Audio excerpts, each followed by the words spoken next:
It looks a lot like the government shutdown is coming to an end. The Post analyzed 47,000 conversations with ChatGPT. And stick around to the end to hear some nice birthday wishes for us. That's some of what we'll get to on the 7 from the Washington Post. I'm Hannah Jewell. It's Wednesday, November 12th. Let's get you caught up with today's 7 stories. Number 1. The House will vote today on a bill to end the government shutdown. The Senate passed the bill on Monday, after enough Democrats broke ranks to support it after weeks of deadlock. Today, it's the House's turn. The bill is expected to pass with the support of almost all of the chamber's Republicans and a handful of Democrats. Most House Democrats, though, are expected to vote against the bill. They're furious that the proposal would not extend the Affordable Care Act subsidies that Democrats have been pushing to protect before they expire at the end of the year. Representative Mary Gay Scanlon of Pennsylvania's 5th District is one of them. Here she is yesterday. We need a budget that protects all Americans. That's what governing and leadership is supposed to be about, and that's what Americans deserve. So I can't in good faith support this deal to reopen the government because it doesn't meet those basic standards. Meanwhile, House Speaker Mike Johnson cast the bill as a victory for Republicans on CNN Monday. It was long overdue, and the irony is, Jake, it really was a shutdown about nothing. I mean, what we're voting on is effectively exactly what we offered them several weeks back. We've added some appropriations bills now, which we're in favor of because it's getting us back to the regular order. We'll take care of some other details, but I don't think Chuck Schumer got anything out of this other than a political show, and sadly, I think that's what he was after the whole time. President Donald Trump is expected to sign the bill into law, bringing the longest shutdown in U.S. history to an end.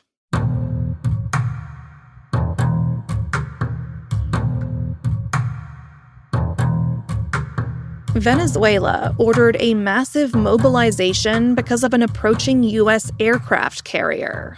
That's number 2. Yesterday, the USS Gerald R. Ford entered waters near Latin America, along with 3 accompanying warships. The Ford, which is the Navy's largest carrier, has 4,000 sailors on board. That naval buildup prompted Venezuela to put the entire country's military arsenal at the ready, including almost 200,000 soldiers. The move from the U.S. fuels speculation that the Trump administration intends to dramatically escalate a deadly campaign that it says is countering narcotics smugglers. That campaign has already killed more than 75 people aboard speedboats and semi-submersibles. Experts on the law of war argue that those strikes are illegal. President Trump, though, has repeatedly suggested land strikes could be next. But in recent days, he has denied that he is considering an imminent attack inside Venezuela.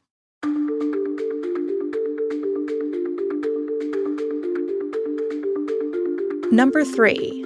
A Post investigation shows why parts of the U.S. are increasingly vulnerable to extreme rainfall and floods.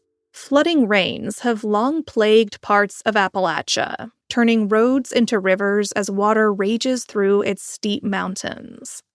But a mostly invisible yet profound atmospheric shift is creating conditions for more frequent and intense floods. As the air gets warmer and wetter over time, states within central Appalachia lie within a region particularly vulnerable to extreme rain.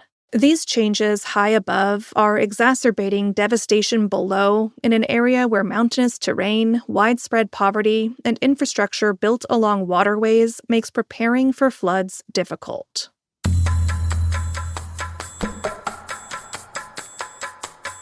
Number 4. Part of a newly built bridge in China collapsed in seconds. Hongqi Bridge opened recently in China's mountainous southwest. It soars nearly 2,500 feet high, or at least it did until it partially crumbled yesterday. Officials said the collapse was caused by a landslide. Video showed a section of the bridge breaking apart, sending its columns into the river below and massive plumes of dust across the surrounding mountainside. Oh, ciao Matillo. Ciao Matillo. That was a bystander saying, "The bridge collapsed, the bridge collapsed," in a video first posted on social media and verified by Reuters. There were no reports of casualties. Authorities had identified cracks in the bridge and instability on surrounding slopes on Monday night and cordoned off the area. The contractor that built the bridge removed promotional materials about the structure's opening from its website following the collapse.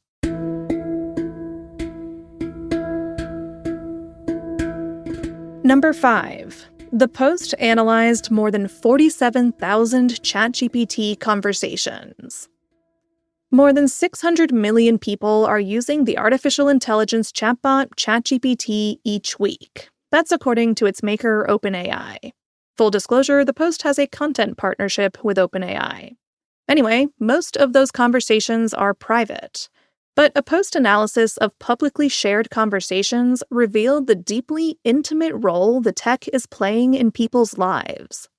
About 10% of the chats appear to show users talking about their emotions.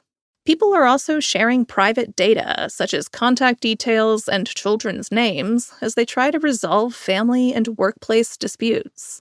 And more often than not, the chatbot is agreeing with what they say. The Post found that ChatGPT began its responses with variations of yes or correct almost 10 times more than it started with no or wrong.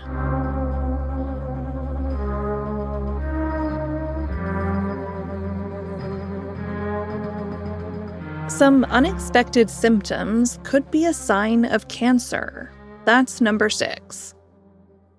In a guest column for the Post today, oncologist Mikhail Sekris shared 4 surprising things that can sometimes be cancer symptoms. One is pain in a lymph node or the lower back after drinking alcohol. That could indicate Hodgkin lymphoma. That kind of pain is possibly due to the dilation of blood vessels in the lymph node from alcohol intake or the release of inflammatory chemicals. Another possible sign is getting a broken bone without much trauma. These kinds of fractures that happen too easily could indicate bone cancer. If this story has you a little freaked out, don't worry. Remember that these symptoms are rare and unusual, and the oncologist stresses not every twinge is cancer. But, of course, if you're concerned about a new symptom, go see your doctor.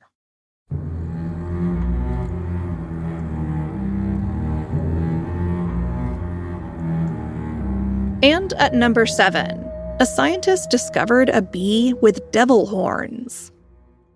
Kit Prendergast is a native bee scientist in Australia. She's also an artist who does bee-themed performances. I may have taken a deep dive on her Instagram this morning. Anyway, in 2019, she discovered a very unusual bee on an endangered flower in a remote part of Western Australia. It appeared to have a pair of demon-like horns. It turns out it was a never-before-seen species. This week, Prendergast and her fellow scientists published a report on the bee, which she named Megachile lucifer. Only the females of the species have these horns. They might be used to access flowers, compete for resources, or to defend against competitors over nest sites. If you'd like to get a look at this devilish bee, you can find a picture in our newsletter today. She's not as scary as she sounds.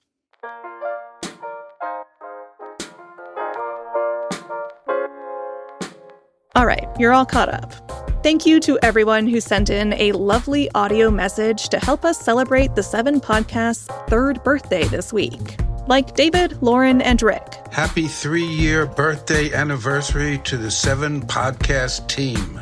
I listen to you guys every morning and will listen to the next 700 and beyond. Happy birthday, Washington Post. Happy birthday from Rick and Lauren Klingman in Myrtle Beach, South Carolina.